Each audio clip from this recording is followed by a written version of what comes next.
What to read? No.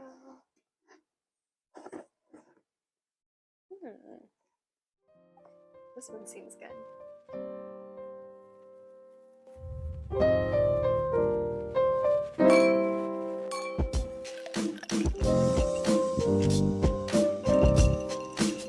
Welcome back to Whiskey and Wine. Today we are talking about Pensive Distilling out of Newport, Kentucky. Really fun spot, so let's just dive right in. We do have two different bottles from them currently. Right now we just have their basic 100 proof whiskey, and then they also have a older style that they were doing. This is going to be their 1944 batch 2. I really like this. I got to try, actually we both tried batch 1 versus batch 2. Batch 2 is gorgeous. I think everyone agrees that batch 2 is better. So, you know, if you succeed the first time, then just succeed better the second time. Just do better. I didn't even realize, I don't think I've actually opened this one yet. No, this is our first time actually opening it because we liked it so much we have to save it. Yeah, so you're also going to get our reaction to this, and we're going to talk about it a little bit. I think also you cannot talk about Pensive without talking about how they have identified so much with their speakeasy identity. And even they present that in the packaging of their whiskey, of making it look like a book. Just a little book hidden on your bookshelf. The site, which you can see if you do the tour with them, was like a real life speakeasy back in the day. Even has authentic bullet shots in the wall. If you know the name Remus, you've probably seen there's a whiskey out from him right now, from him. He has some history tied to this. So we're going to get into it a little bit, but first let's get this guy poured. There it goes. So like I said, Pensive Distilling is located in Newport, Kentucky. So if you're going to New Riff, second site, you're going to be going right by there. Downtown Newport is a really fun spot. There's a lot to do. There's all these really cute like boutique shops. There's a lot to do there. So you can make an entire event out of going to this. They also have food at this distillery, and it's actually some really, their really menus, good food. Yeah. But as far as the distillery tour goes, they are very relaxed about everything. It is not very uppity, I guess, with the tour. It's very simple. Like I was saying, if you go on a Thursday, I think it's a little bit cheaper. And then if you go on the weekend, it's going to be a little bit more expensive for the tour, but it doesn't really matter. It's always going to be a really good tour where whoever's taking you on it, they know their stuff in and out. It's not like, oh, I'm just a tour guide. I just do tours. It's, like I help do the distilling. I'm the manager here. I'm one of the bartenders. Like they know what they're doing, which makes it really nice when you go on that tour. But as you see in the video that we'll be showing, they have a very small still right now. So they are very much so a craft distillery. When they first did this, they got their first barrel. They literally filled it up and they were dumping their barrels and filling the bottles on the floor where people are now seated eating food. They're still basically always running throughout the week. And then they take us back into where they're doing a little bit more. They're bottling and aging, stuff like that. They also did just purchase some land recently too, so they're probably going to be expanding, which I'm really excited to see what they're going to be able to do then. Yeah, they also do like vodkas, gins, all of those things. They have available too that you can just get at their bar. And on top of that, they also have a cognac finished bourbon. They have basically this 100 proof. They also have it at 80 proof, the cognac finished one. And now they also have the batch 1 and batch 2 of this beautiful whiskey that we have here. I just wanted, as a reminder, we haven't talked about it. So now the reminder is new information. Pensive is named after a racehorse. So as a, classic childhood girl where I would choose items based on if they had a horse, this fits that criteria. 1944 Kentucky Derby racehorse. That's why Pensive has its name. The owner basically had two dreams as a child. It was, I want to start a distillery, and I think it was, I want to own a Kentucky Derby horse or something like that. If you can't own one, might as well just name your distillery after one. Close enough. Now, as far as like I was saying with the tour, they take you back where they have some of their barrels. They take you back to where some of the barrels are for aging and everything else. And then you get to go back inside. You kind of assume, okay, that's the tour because they showed me the still, they showed me the barrels. Typically, it's like, all right, let's go back to the bar and do a tasting. But the fun thing, like Heather mentioned, is their speakeasy. You can actually rent it out for parties. So if you're in the Newport area, like locally, and you want to have a speakeasy themed celebration, they allow you to rent out the space, which is super cool. It is an adorable space. I love it. So when they go into the history of it, I won't spoil too much because I really think you guys should go to Pensive and I want them to tell you all about it. But I'll tell you this. Like Heather mentioned, this was a true speakeasy back in the day, back during Prohibition.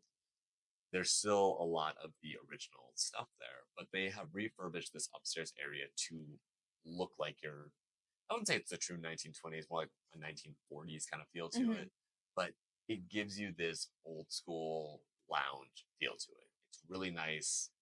It'd be It does fantastic. require a staircase. I'm not sure if it is. Yeah, it does require a staircase, so it's not very accessible.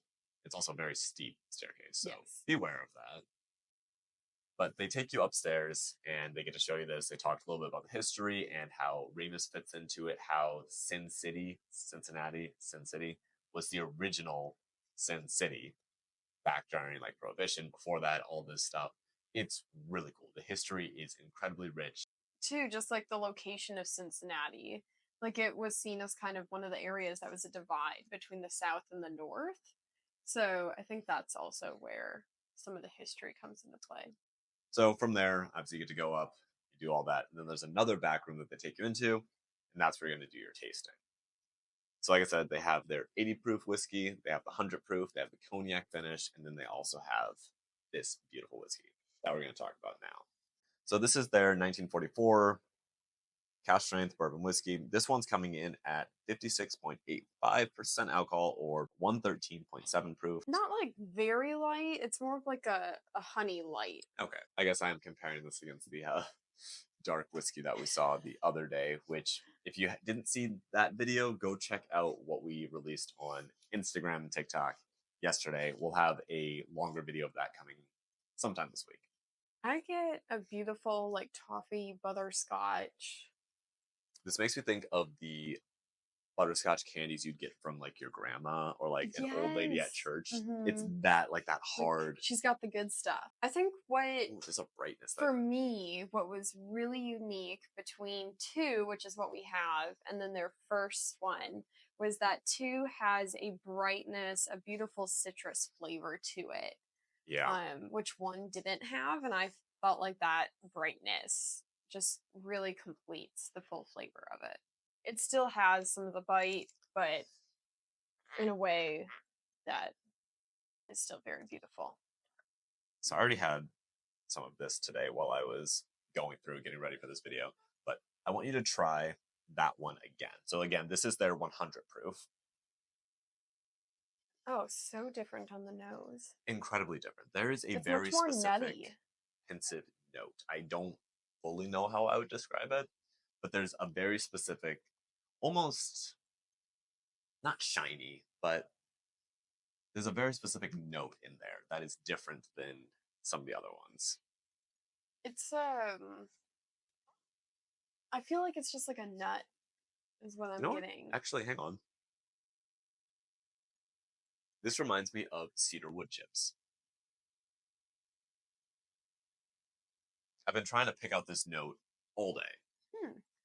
It smells like cedar wood chips that you'd put in like fresh. A smoker. Yeah. Like these aren't, the cedar chips that got left out in the rain 2 weeks ago. These are fresh ones. Yeah. Yeah, this one, again, going back to the 1944 batch 2, it does not have a very long finish. It is very warm because obviously that little bit of higher proof being at cask strength. But it's just a very nice, well-rounded whiskey. I think something that's kind of interesting that I was just reflecting on, I don't get a strong vanilla. I barely get the brown sugar note either. See, I feel like it's more of like the toffee and butter. Like I feel like I somehow have more of the buttery note with a citrus. Tried batch 1 versus batch 2. Batch 2 was, I wouldn't say infinitely better, but I think it just stood out to me more. Yeah. And if you ask anyone at this distillery, they'll agree that batch 2 is better than batch 1. I am excited to see They do batch 3, batch Yeah. 4. This is going to be a Keep really 'em nice coming. bottle to have just on the shelf. Mhm. I will say one of the other things, if you go there, that you should definitely try, especially for any of my Wisconsin friends. You guys need to go there, take their cognac finished whiskey, and then do an old fashioned with it. Oh, yes. Especially if you do a Mhm. Wisconsin old fashioned, which is going to be where you have the fruit muddled in there with a little bit of like Sprite or squirt, whatever it may be, on top. It's delicious. I had them make that. It was really good. We didn't even talk about their the decor. They have people decorate the corks. It's so cute. So, for those of us who are artsy and those of us who are not, you have the opportunity to decorate a cork that they then use to decorate the space. Like they glue them all up. You don't get to pick your spot of where you do. They have a like a receptacle that you can put them in at the doorway and then they glue them up. But now when we can go back, we can have our own scavenger hunt of trying to find our cork. But yeah, you can. So I think it's like a really cool keepsake thing, or just it makes the space feel really fun. And you can like leave your mark there. And again, like I said, it's if you're going to be coming up doing the Kentucky Bourbon Trail, which they are part of, they are part of the Northern Craft Tour now. You're going to have to stop there anyways. But if you're going to go to New Riff, for example, which everyone always talks about New Riff, or if you're going to go up to the Beeline, which they're also on, go check them out. If you're in the area, definitely head over to Pensive. Go do a tour. It's super fun. Stay for dinner or lunch, whatever it may be. Get some food there. Hang out for a hot minute, and then just go explore Newport. Like I said, there's a ton of really cute shops, whether you're looking for plants, antiques, The dresses. aquarium? The aquarium's right there.